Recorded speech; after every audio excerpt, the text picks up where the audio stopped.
किसी ने कहा कि ब्रह्मा जी कैसे व्यवस्था करेंगे, तो हमने कहा देखो हमारे घर में एक धर्म पत्नी होती है तो 10-20 मेहमान को झेल लेती है, उनकी तो दो हैं तो सब झेले से तो सब।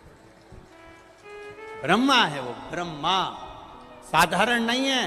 संपूर्ण ब्रह्मांड का, संपूर्ण तीर्थों का, संपूर्ण धामों का, संपूर्ण पुष्करणी का एक गुरु है और वो पुष्कर राज है, साधारण नहीं है, वो पुष्कर राज है।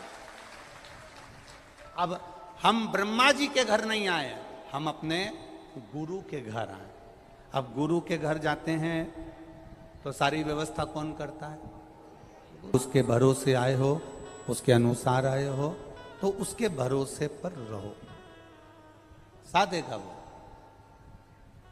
संभालेगा वो।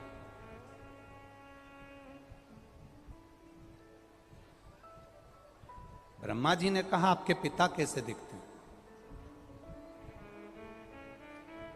भगवान नारायण ने कहा कि जल को देख लो, क्योंकि नारायण की जो उत्पत्ति है वो जल से।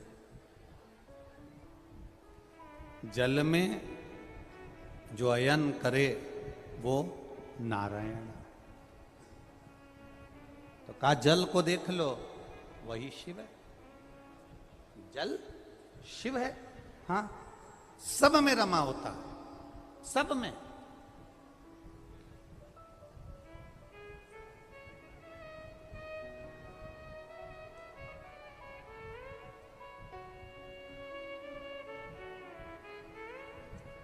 प्रत्येक शिव जी पर चढ़ा हुआ प्रत्येक शंकर के मंदिर में शंकर जी पे चढ़े हुए जल को आप आचमन कर सकते हो, प्रत्येक शिव मंदिर का। केवल एक शंकर भगवान का शिवलिंग ऐसा होता है जिसके ऊपर चढ़ा हुआ जल का आचमन अपन नहीं करते, वो होता है पारत का शिवलिंग, पारे का शिवलिंग। कौन सा शिवलिंग है? पारत का शिवलिंग। पारे का शिवलिंग, एक शिवलिंग पारत का ऐसा होता है जिस पे चढ़े हुए जल का आचमन अपन नहीं कर पाते। बाकी के जितने शिवलिंग है, जितने शंकर भगवान के स्वरूप हैं, पाषाण का हो, लकड़ी का हो, जिस भी स्वरूप में हो, हीरे का हो, पन्ने का हो, सोने का हो, चांदी का हो, पीतल का हो, तांबे का हो, एल्युमिनियम का हो, लोहे का हो, जो शिवलिंग है, कांच का हो, स्फाटिक का हो, जो शंकर भगवान के शिवलिंग है, हम उसका आचमन कर सकते हैं, हम उसको पी सकते हैं, हम उसका आचमन कर सकते हैं। केवल एक पारत का शिवलिंग ऐसा होता है, पारे का शिवलिंग एक ऐसा होता है जिस पर चढ़ा हुआ जल का हम आचमन नहीं कर पाते। उसी तरह जैसे पारे पर चढ़े हुए जल का आचमन साधारण मनुष्य नहीं कर पाता, उसी तरह भगवान शंकर के चरित्र को, भगवान शंकर के स्वरूप को, भगवान शंकर के स्वरूप को साधारण मनुष्य नहीं पहचान पाता। बहुत कठिन है भगवान शिव को पहचान, बहुत कठिन। शिव को जानना बहुत कठिन है। हम पहले भी कथा में कहे, आज फिर कहते हैं।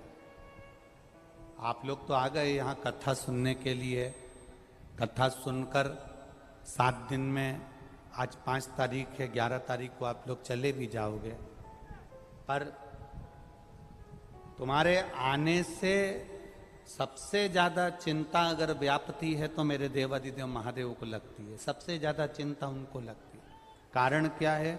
महादेव को चिंता ये लगती है कि आ तो गया है, विश्वास कर कर, भरोसा कर कर, दृढ़ता लेकर, कि सियोर वाला महाराज कहता है कि जो शिव महापुराण की कथा सुनता है, शंकर की कथा को जो धारण करता है, शिव तत्व को जो धारण करता है, मेरा देवादिदेव महादेव उसकी गोदी भरता है, उसकी झोली भरता है। आप आ तो गए हो, चिंता उसको व्याप जाए।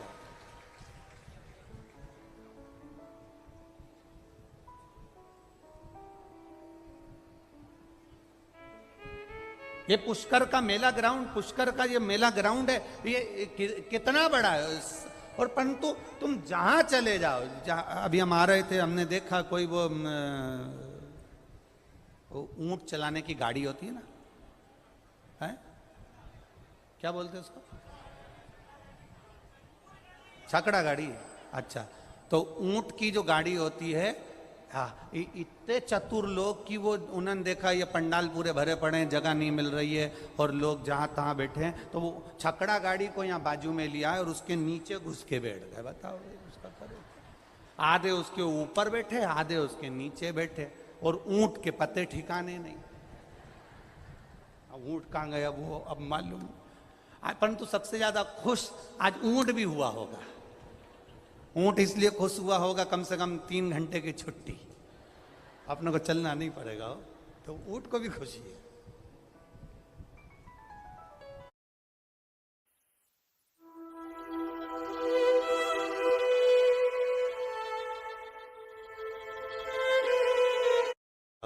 तो ऊंट को भी खुशी है। अब आ तो गए अपन इतने, अब चिंता व्यापे देवाधिदेव महादेव को, क्योंकि उसको मालूम है कि शिव पुराण तक पहुंचा है, खाली नहीं रखना है इसको। कथा तक आया है ना, खाली नहीं रखना है इसको, झोली भर कर भेजना है, झोली भर कर। ये उसको मालूम है, उसके चिंतन में है, उसके स्मरण में है। जल को देख लो और महादेव को देख लो, एक बराबर। जल को देख लो और महादेव को देख लो, एक बराबर। पहले के समय में ना अदालत होती थी, पहले के समय में ना पंचायत होती थी। पहले के समय में अगर निर्णय लिया जाता था तो हाथ में जल का पात्र पकड़ा दिया जाता था, उठा गंगा जली और कह दे तूने ये नहीं करा।